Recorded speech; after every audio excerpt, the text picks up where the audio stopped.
बहुत समय पहले की बात है। पहाड़ों और रेगिस्तान के बीच बसी एक समृद्ध रियासत थी, नूराबाद। चारों तरफ ऊंची दीवारें, बड़े बड़े दरवाजे, चौक में फव्वारे और बाजारों में रेशम, इत्र और मसालों की खुशबू फैली रहती थी।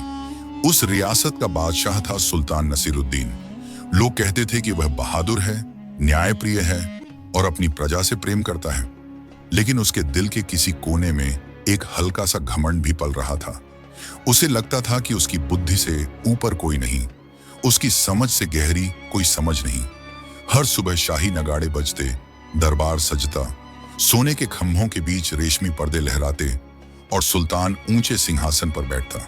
दरबार में वजीर, काजी, सूबेदार और दूर दूर से आए विद्वान मौजूद रहते। हर मसले का हल वहीं निकलता। लोग उसकी तारीफ करते, उसकी हाँ में हाँ मिलाते और वह मुस्कुरा देता। धीरे धीरे उसे यकीन हो गया कि वह सचमुच सबसे अधिक समझदार है। एक दिन दरबार अपने पूरे शान और शौकत पर था।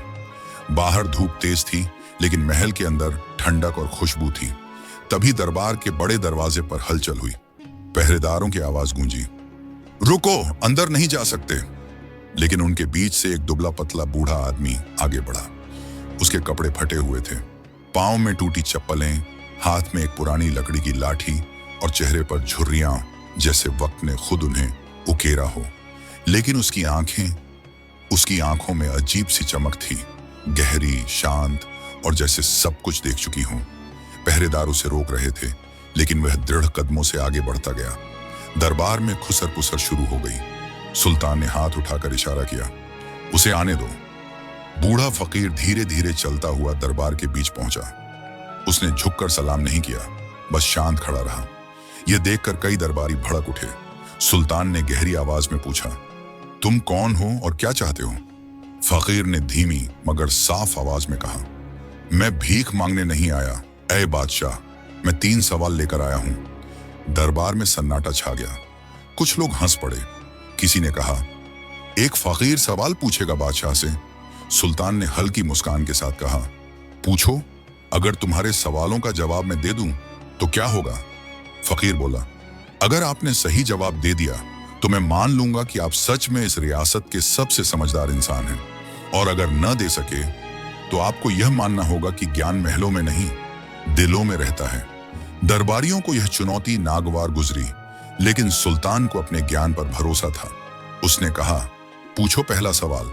फकीर ने लाठी जमीन पर टिकाई और बोला, बताइए, इस दुनिया में सबसे तेज चलने वाली चीज क्या है? दरबार में तुरंत जवाबों की बौछार हो गई। घोड़ा, चीता, बिजली, हवा। हर कोई अपनी समझ से बोल रहा था।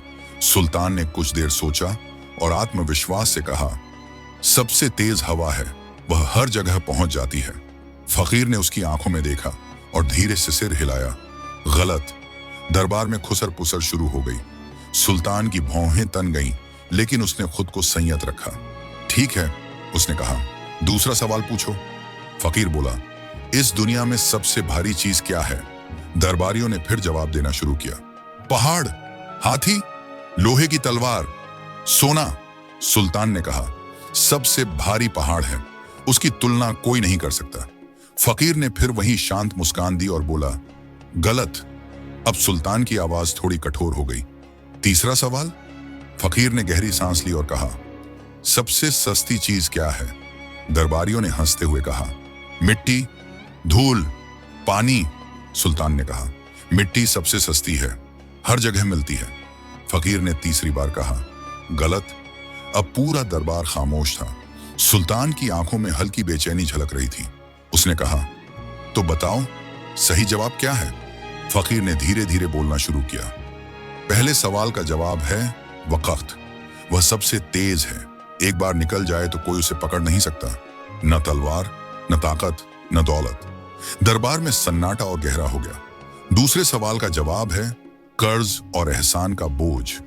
ये इतना भारी होता है कि इंसान झुक जाता है, रातों की नींद चली जाती है। पहाड़ भी इसके सामने हल्का है। सुल्तान का चेहरा बदलने लगा। और तीसरे सवाल का जवाब है झूठ। लोग इसे बिना सोचे बोल देते हैं। उन्हें लगता है यह आसान है, सस्ता है, लेकिन वही झूठ जब सामने आता है तो उसकी कीमत बहुत भारी पड़ती है। कुछ पल तक कोई आवाज नहीं आई। सुल्तान ने महसूस किया जैसे किसी ने उसके दिल के भीतर की परतें खोल दी हों। फिर उसने पूछा, तुम कौन हो? फकीर ने उसकी आंखों में देखते हुए कहा, मैं वही हूं जिसे तुमने सालों पहले दरबार से निकाल दिया था, क्योंकि मैंने तुम्हारी गलती पर सच बोल दिया था। दरबार में हलचल मच गई। कई पुराने दरबारी एक दूसरे को देखने लगे। सुल्तान की यादें जाग उठी। उसे याद आया, एक वजीर था जो हमेशा सच बोलता था, चाहे वह कड़वा ही क्यों ना हो। एक दिन उसने सुल्तान के फैसले पर सवाल उठाया था और क्रोध में आकर सुल्तान ने उसे दरबार से निकाल दिया था। वह वजीर अब उसके सामने एक फकीर के रूप में खड़ा था। सुल्तान के हाथ कांपने लगे। वह धीरे धीरे सिंहासन से उतरा और फकीर के सामने आकर खड़ा हो गया। पहली बार उसने सिर झुका दिया। मैंने गलती की, उसने धीमे स्वर में कहा। मैंने अपने घमंड को अपनी आंखों पर पर्दा बनने दिया। फकीर की आंखों में कोई गुस्सा नहीं था, सिर्फ शांति थी। उसने कहा, घमंड इंसान को अंधा कर देता है, लेकिन जब उसे अपनी भूल दिख जाए, वही उसकी असली जीत होती है।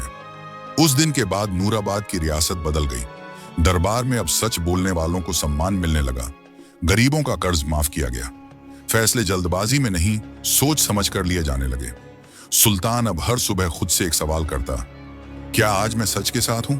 और कहते हैं, उस दिन के बाद वह फकीर कभी दरबार में दिखाई नहीं दिया। कुछ लोगों ने कहा कि वह दूर पहाड़ों में चला गया। कुछ ने कहा कि वह बस एक आईना था जो सुल्तान को उसका असली चेहरा दिखाने आया था। लेकिन उसकी कही हुई बातें हवा में गूंजती रहीं। वक्त सबसे तेज है, कर्ज सबसे भारी है और झूठ सबसे सस्ता। और यही 3 सवाल नूराबाद की रियासत की किस्मत बदल गए।